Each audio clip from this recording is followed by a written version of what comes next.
The Lyrians prepared for battle, their silence absolute, in darkness, illuminated only by the pale light of the moon. Meve was restless. She paced nervously in a circular pattern, awaiting the signal they'd agreed upon. Blast, it's taking long. Much too long. Finally, a torch's faint glow appeared atop the towering walls. It disappeared, then glowed again, and one more time around. Meve leapt in the air, and as she did so, barely stifled a cry of utter joy. They made it! It worked! Willem! It's time! Sound the horns! Attack! Moments later, Lyrians in the hundreds burst from the trees. The Nilfgaardian defenders loaded their catapults and ballistae. They did so slowly, convinced the castle walls remained impenetrable. Then they heard chains, grinding and clinking, and the sound sent shivers down their spines. Bewildered, they watched the main gate rise as the attacking force rushed forth. General Epdahi dispatched an elite unit to take back the winch at once. Yet he saw this was in vain and all was lost when Meve rode into the castle courtyard. Meve had begun the day known as a great warrior. Yet by night's end, legend was the cloak she wore. Her shield stopped powerful blow after blow as her blade found gaps in her foe's black armor. At first, Nilfgaardians scoured the fray in search of the queen, hoping to prove great heroes. Soon, she was their chief scourge, and they began to flee before her blade that sung their death. Retreat! Retreat! What was this extraordinary vigor that surged through Meve? Naturally, she wished to liberate her castle and realm, drive off the invaders, defeat the arrogant General Epdahi. But in that moment, above all else, she longed to fight her way through to the guardhouse and bring Gascon's party relief. Follow me! Move! Move! As she stepped through the door into the tower, the silence told Meve she'd arrived too late. Gascon's men lay slaughtered in pools of their own blood. The man himself slumped over the winch's crank. 3 arrows in his chest rose and fell with his each ragged breath. Meve tore off her cloak and pressed it against him, desperate to stem the bleeding. Help's on the way. Don't you even think of dying. You know... wheezed Gascon, a slight smirk on his lips. I always enjoyed doing things just to spite you. Medics on the stairs in the guardhouse, steps away, heard a long, blood-curdling wail. They entered the room to find the queen kneeling, pounding the wall with her fists, her eyes flooded with tears. Gascon lay motionless beside her, covered by her cloak. The queen rose, her fists clenched, her shoulders rigid, her knuckles white. Her face betrayed no sorrow, no despair, just rage, hot as a forge, immeasurable. Now's not the time to mourn. Seethed Meve, struggling to stay calm. Now's the time for war, for slaughter, revenge.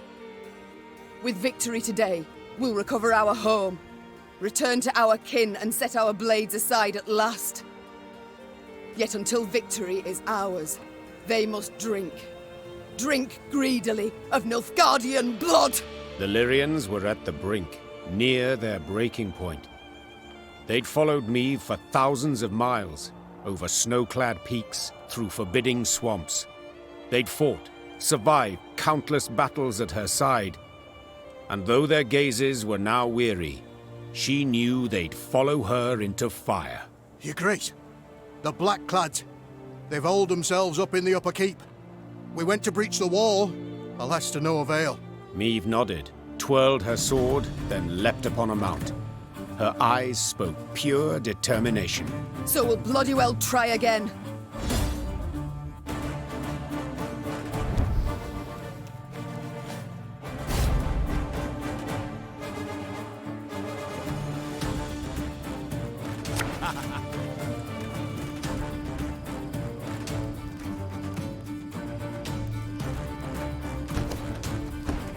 the end, Ebdahi. Do you hear me? I shall stick your head on a pike!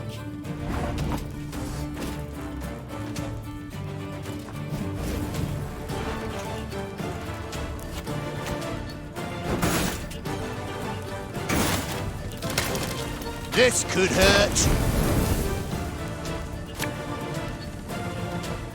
Watch your heads!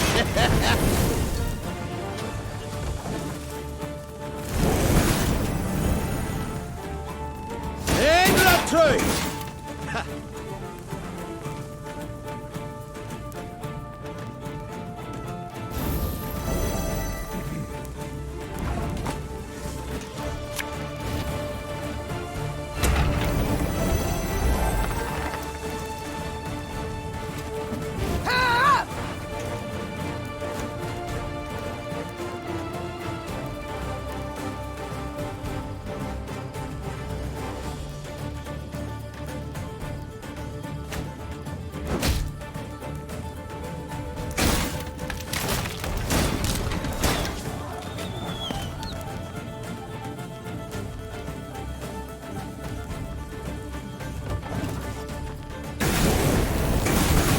I must thank you. Your fortress has superbly solid walls. Oh!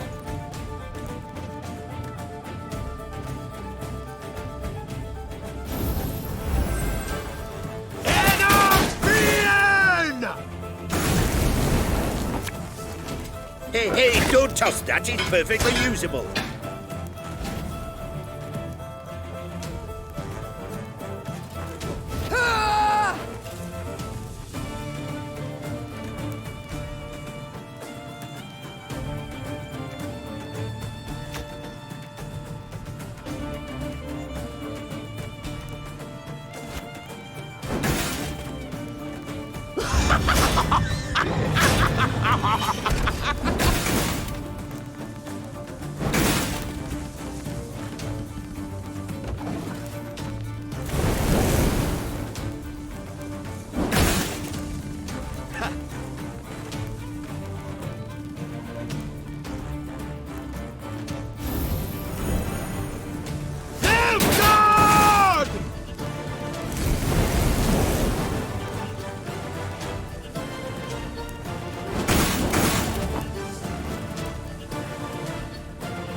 Enough! I do not need to hear this.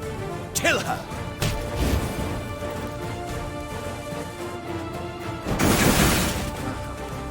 Eddard Fade! Oh!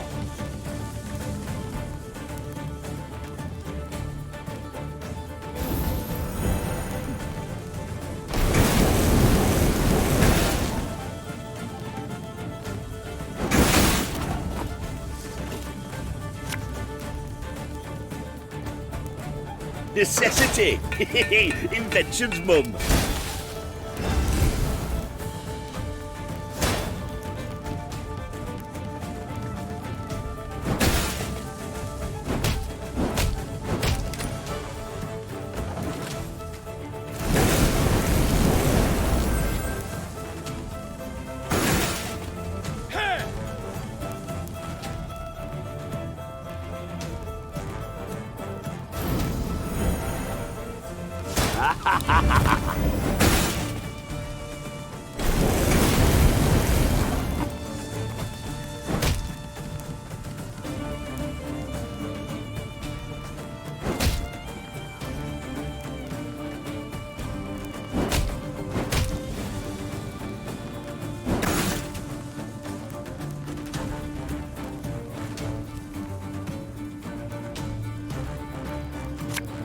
Cursed traitors.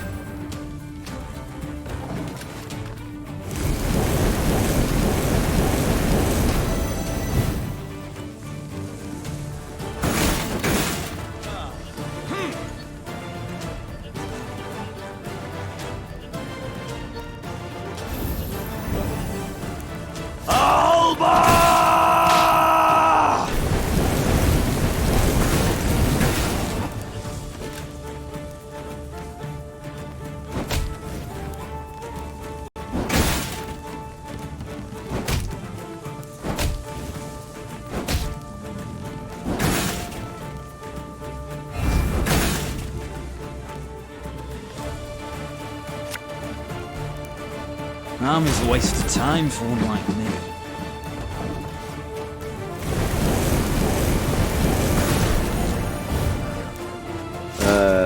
Warum?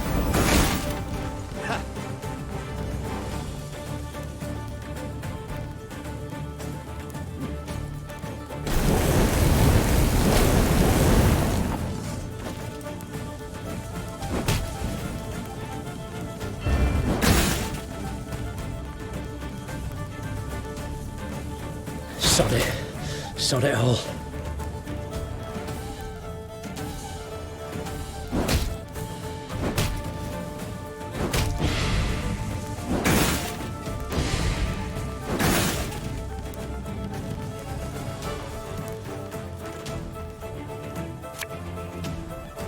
Company! Forward march!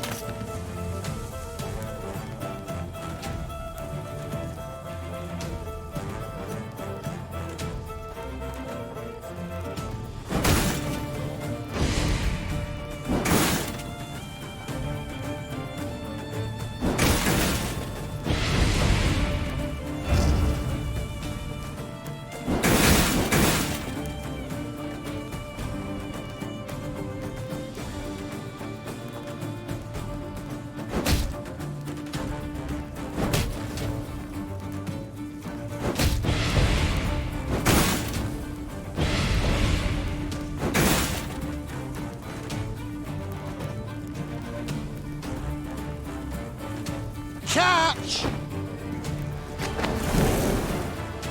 Left, right, left, right.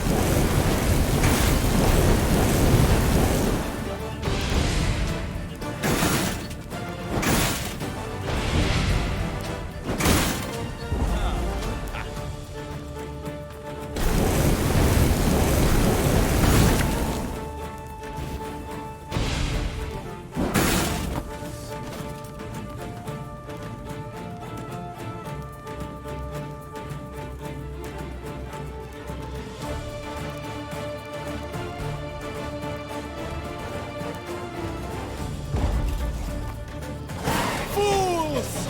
I'm surrounded by fools!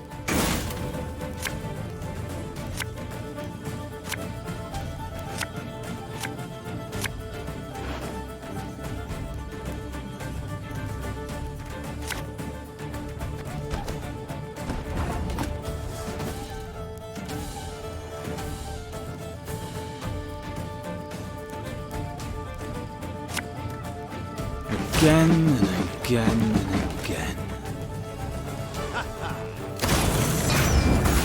Hey!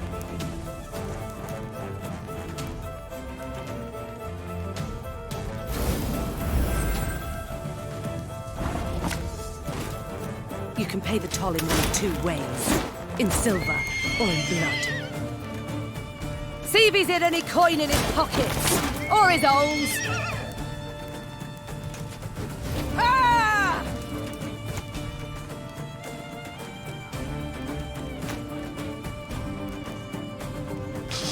I smell a leak.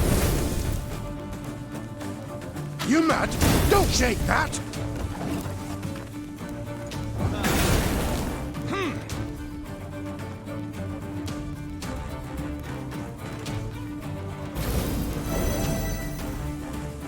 I warned you!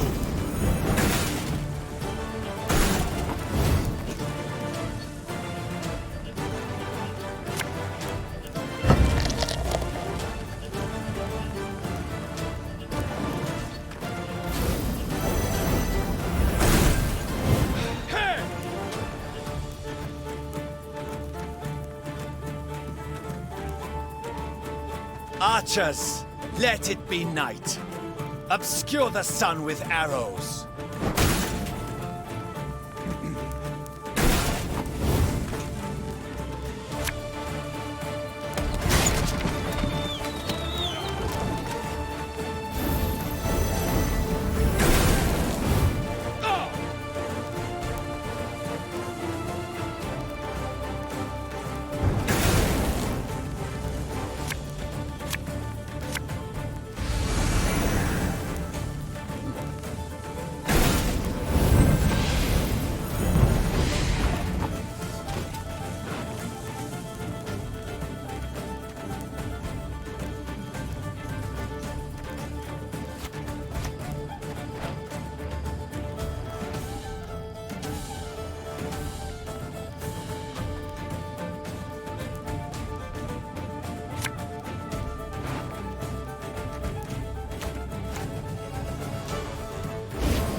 something from nothing? It's exactly what I do.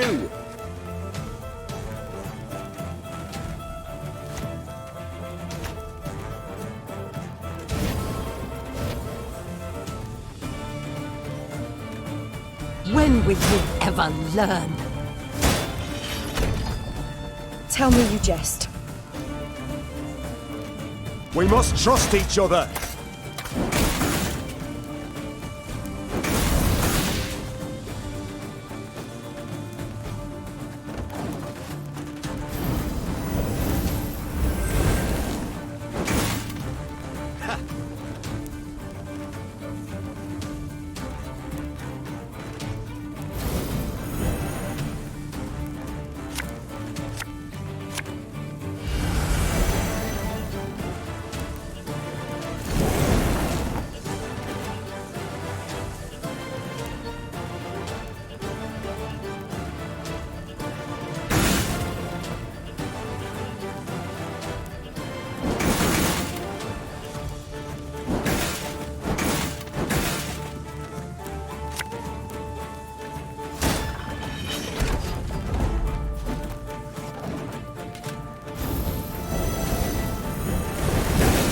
That was not in the spellbooks.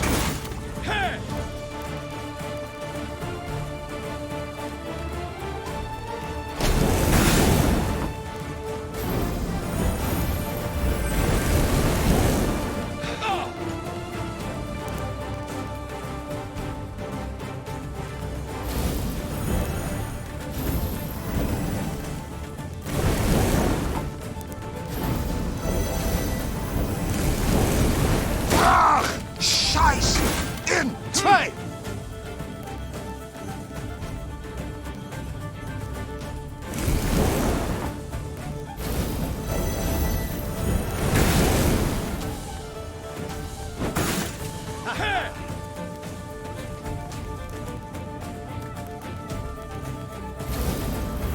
Off to the front yet again.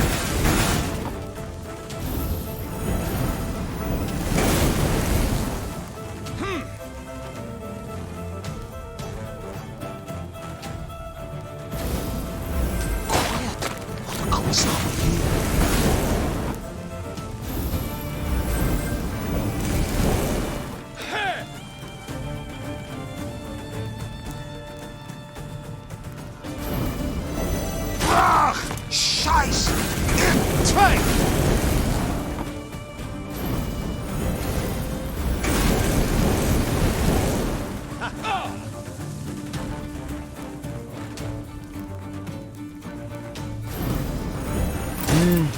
A highly curious case.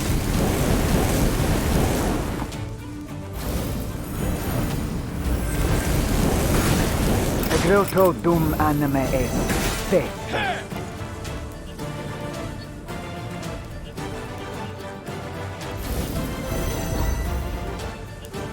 Where is he? Tell me where!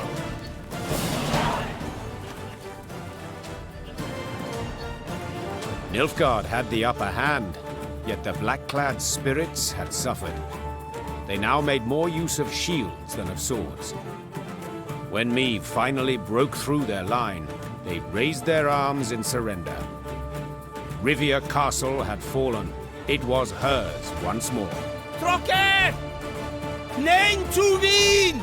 Meve showed her prisoners of war mercy, knowing full well they'd only followed orders. Death would be the fate of only Ardal Ebdahi, the one Nilfgaardian who'd issued those commands. Alas, the general had disappeared. A prisoner revealed Ebdahi had fled as soon as the Lyrians had surged towards the upper keep. He had glided down to the lower castle in a wicker basket for transporting food. Curled up beneath potato skins and other scraps, he'd scurried away not unlike a common maggot. Meve cursed her luck and leaned back against a merlin. Dawn was yet a few hours off, but the horizon had already begun to glow blood red. The Nilfgaardian reserves now drew near, too late to prevent the castle's fall. I'll get him, muttered the queen, more to herself than anyone else. I swear on all that's sacred I'll catch the bastard. But now we've a pressing matter to see to. Preparing the defense. That night, the war turned, with the battle for Rivia Castle as its fulcrum. Meave's great victory, not only retaking the stronghold in a single evening, but also fending off a further invading army, proved the Nilfgaardian Colossus had feet of clay.